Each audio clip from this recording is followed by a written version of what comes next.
Oke, selamat berjumpa kembali murid-murid semuanya.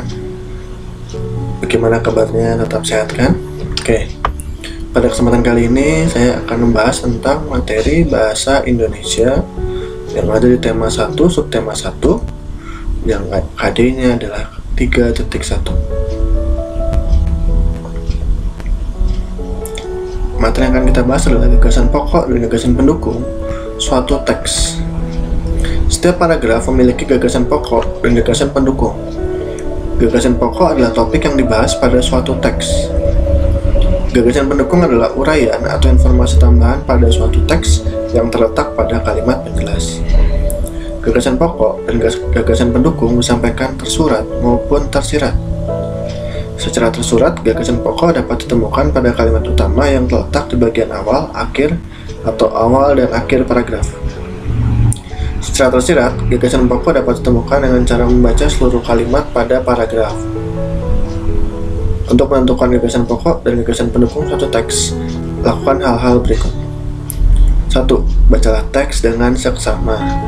2. Cermati kalimat pertama hingga kalimat terakhir pada setiap paragraf. Dan 3. Temukan kalimat utama dan kalimat penjelas dalam suatu paragraf. Contoh, silakan kalian baca teks batik ini dalam hati.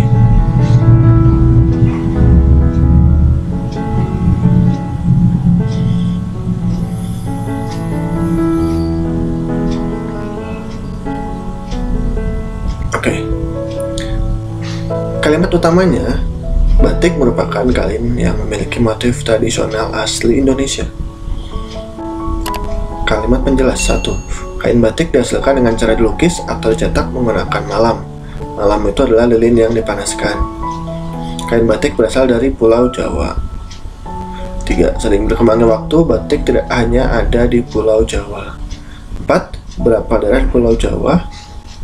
daerah di luar Pulau Jawa juga menggunakan batik sebagai pakaian tradisional, misalkan batik Bali. Berdasarkan kalimat utama dan kalimat penjelas tersebut, dapat ditentukan gagasan pokok dan gagasan pendukung, yaitu sebagai berikut. Gagasan pokoknya, batik merupakan kain asli Indonesia. Dari kalimat utama, dan gagasan pendukungnya adalah cara membuat kain batik. Dari kalimat penjelas pertama, dan tempat asal kain batik dari kalimat penjelas kedua, persebaran kain batik dari kalimat penjelas ketiga.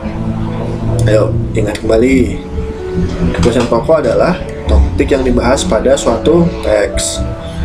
Uraian atau informasi tambahan pada suatu teks disebut gagasan pendukung.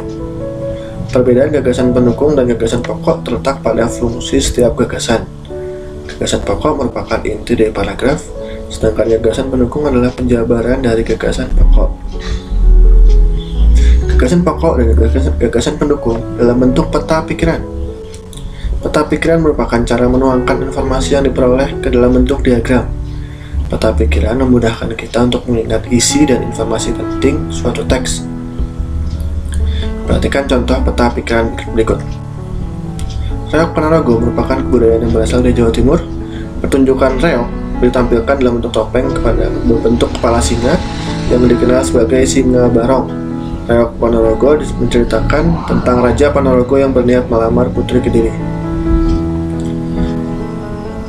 Gagasan pokoknya, reok Ponorogo berasal dari Ponorogo, Jawa Timur. Gagasan pendukungnya, 1. Singa Barong. 2. Isi cerita reok Ponorogo. Menentukan gagasan pokok dan gagasan pendukung dengan membaca dalam hati. Gagasan pokok dan gagasan pendukung dapat ditemukan dengan cara membaca dalam hati. Membaca dalam hati berarti membaca tanpa mengeluarkan suara. Membaca dalam hati adalah kegiatan membaca dengan saksama yang bertujuan untuk memahami dan mengerti isi dari teks yang dibaca.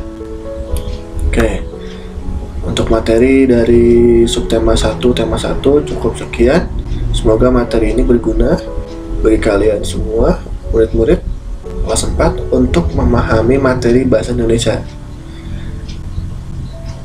Kita akan berjumpa kembali di materi bahasa Indonesia berikutnya untuk subtema 2, tema 1 di video berikutnya. Jangan lupa untuk subscribe, like, dan sebarkan juga atau bagikan video ini kepada teman-teman yang mungkin belum mengerti tentang mata pelajaran bahasa Indonesia. Sekian dari saya dan terima kasih.